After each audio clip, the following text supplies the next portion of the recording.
Hello, my name is Landon. I'm out in and fuck, it's cold.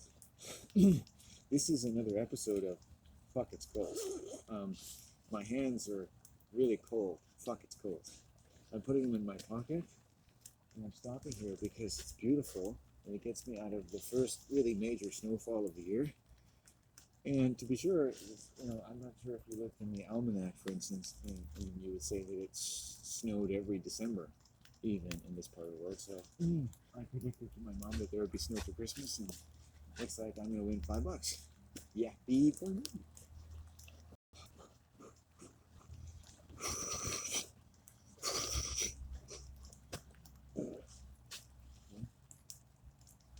There's no one around. I was wrong. Car cutting. It's a low impact day, which is good because I need a low impact day. I need a low impact day, so that's good. It's funny how things tend to work out, eh? Cold day, but low impact day.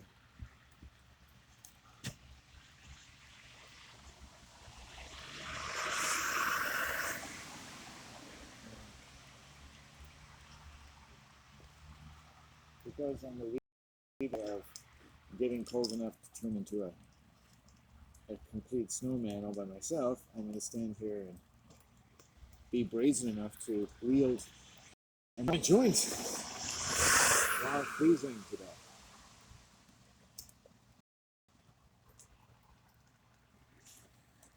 Because it's Christmas. Because it's Christmas. It's a new song. It's when you get along with your family, not like me. I'm all by myself out in nature's wintry wonderland. Fuck, it's cold, now it's rated R and you're much too old. I want to tell you things that I can't say because there's too much suffering in a silent way. I have a PhD in silent suffering.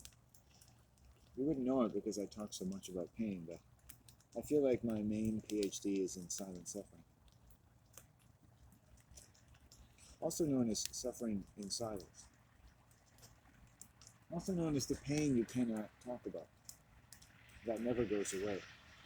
Also called the grief that made your parents behave as though they had serious personality disorders. Before you ever had anything like the defenses to defend yourself.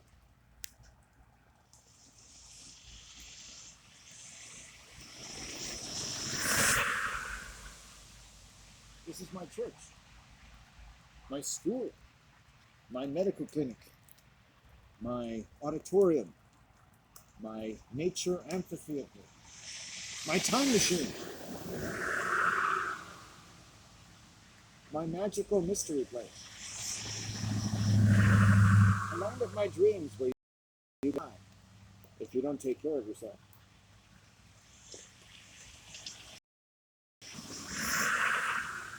And so I won't be shy to stub out this beautiful green cigar, but only smoke enough of it to respect it. Like that car is like, didn't that car seem like a giant cougar? To respect essentially everything that I should respect, if only in a magical sense in terms of it, like that car.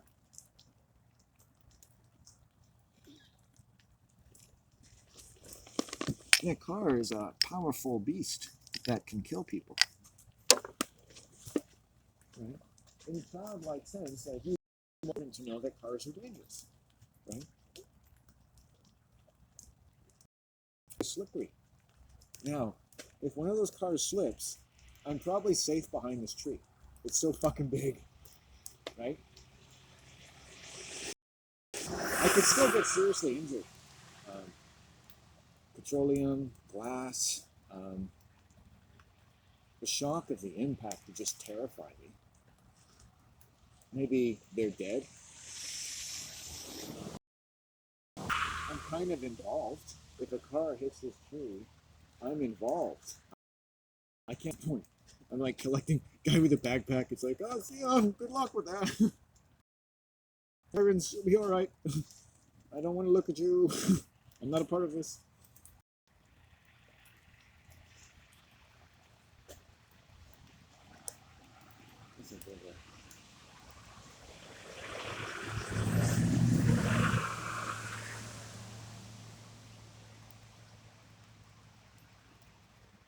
I spend my time like a 15-year-old boy.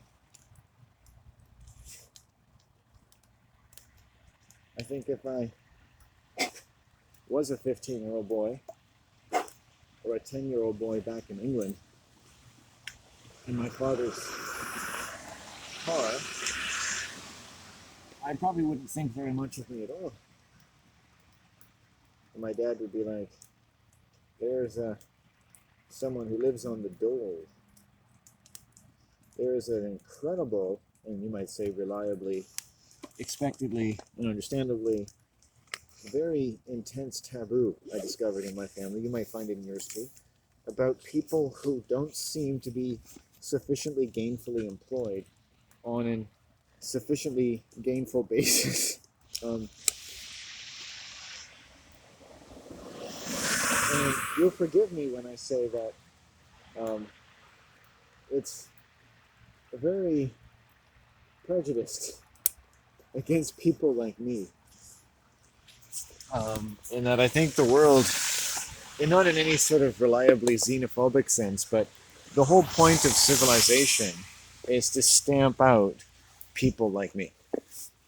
Like really, really decent, intelligent, athletic, thoughtful, hardworking, powerful, people who have huge hearts and are just like, if anything, strangely interested in everything that fits a certain amount of beauty or painfulness or greatness or evil in the environment that they imagine all to themselves their entire life. How would you like to do that? Right? So not very many people want to be real druids. Right? They want to actually rely upon your mind so much that you could be a hobo and entertain yourself every day with the adventure called living. And have enough to think about. Because like you could get so cold or so wet or so lonely. Or you didn't get so wet or so lonely because you always had enough. Your life just felt lonely. It wasn't, because you were always surrounded by good spirits. They were always of good cheer. In fact, things worked out for you all the time. It just wasn't always clear how that was going to happen.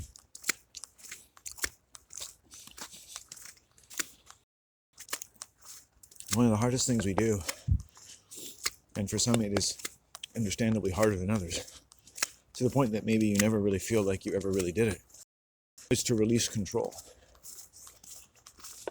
of people. Even though you might really want to control them to get people to stop suffering, right? It might be something really you'd want to do to get mommy and daddy to stop shouting, right?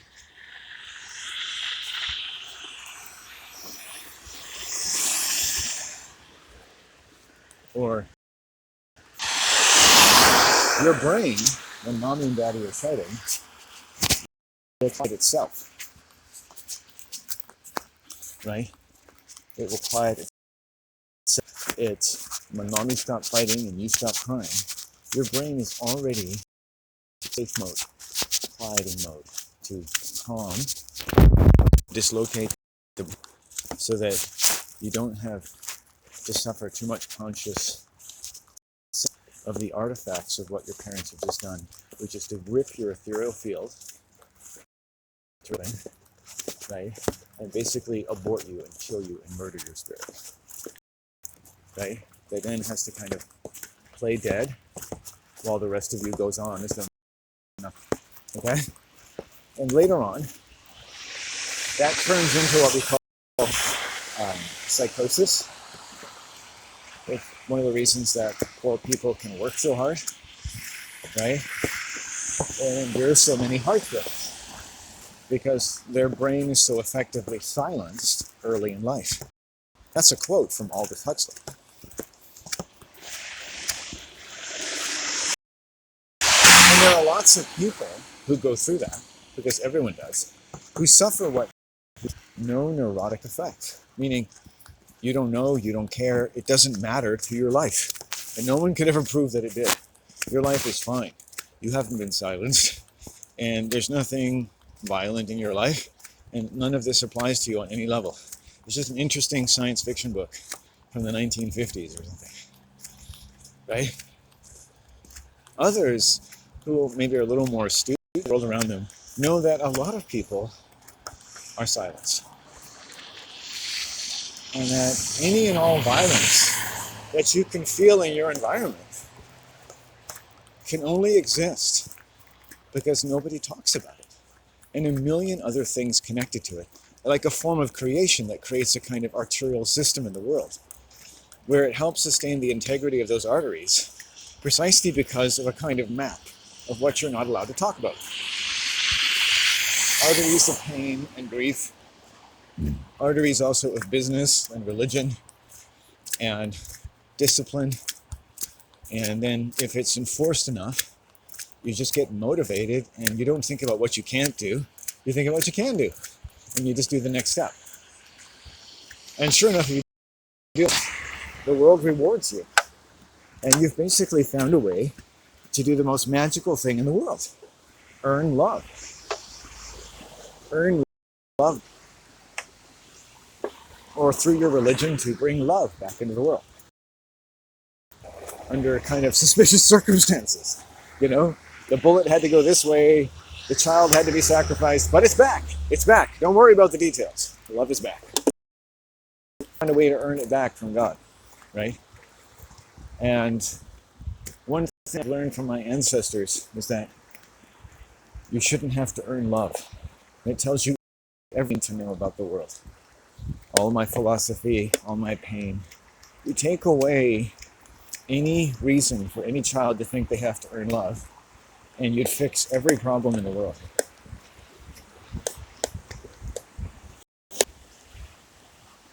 That any child of mine would have to know that they were loved.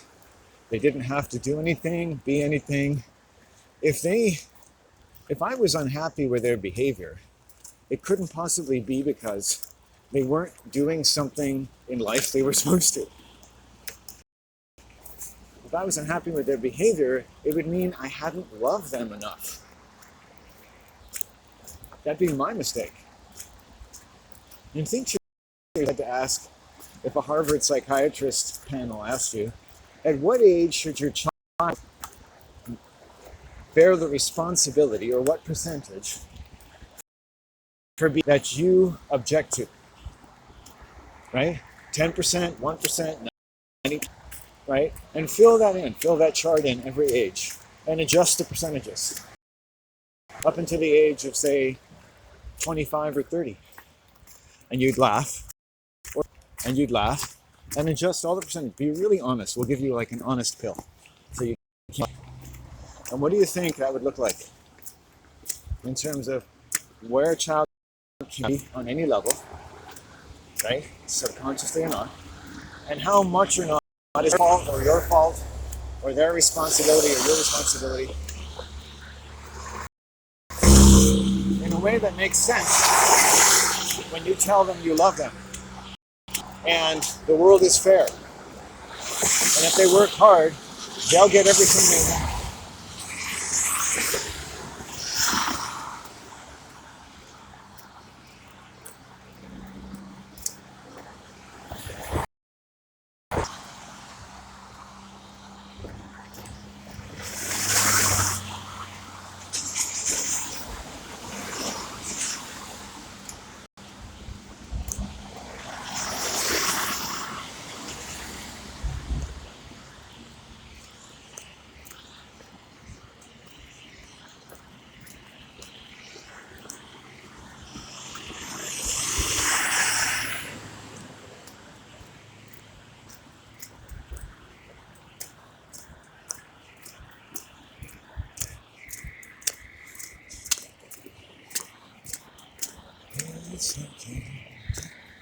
Sativa, Aston Diva, Satava Spa, Shabir, available.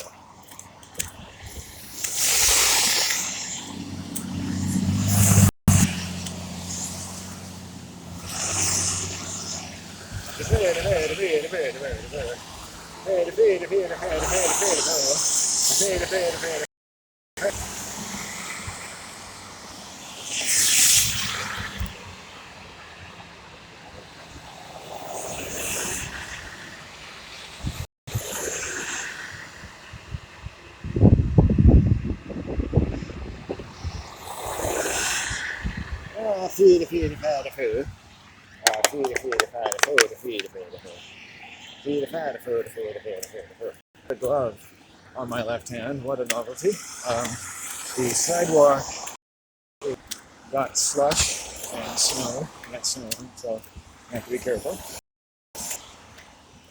Person walking what looks to be a small barky dog.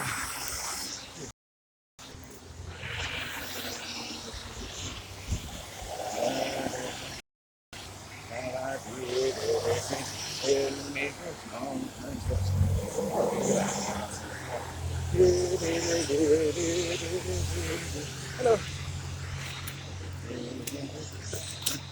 Yep.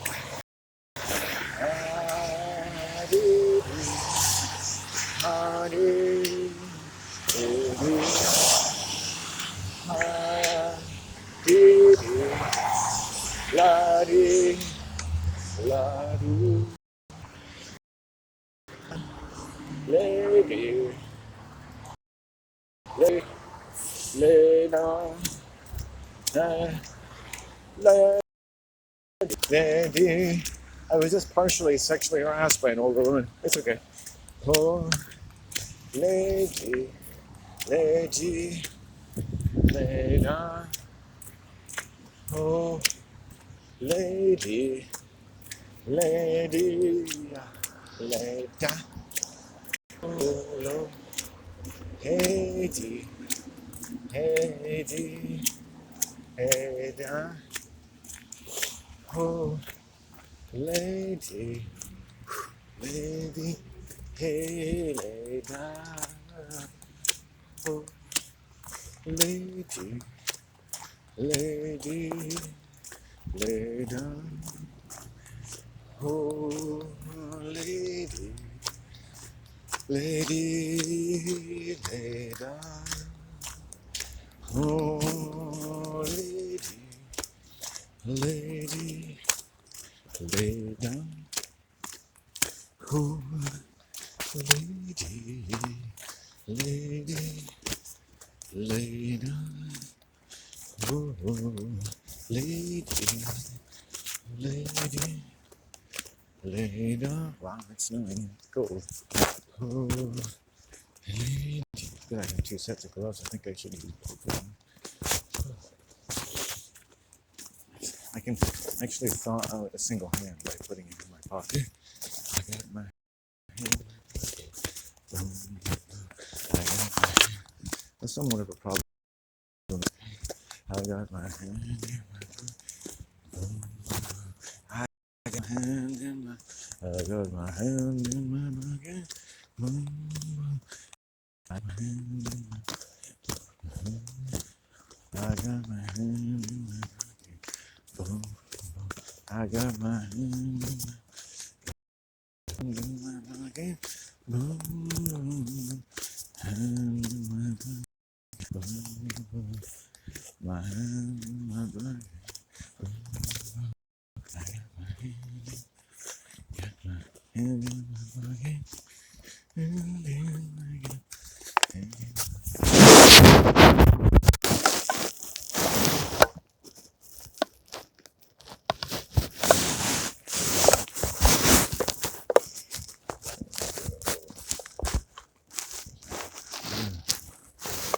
Yeah.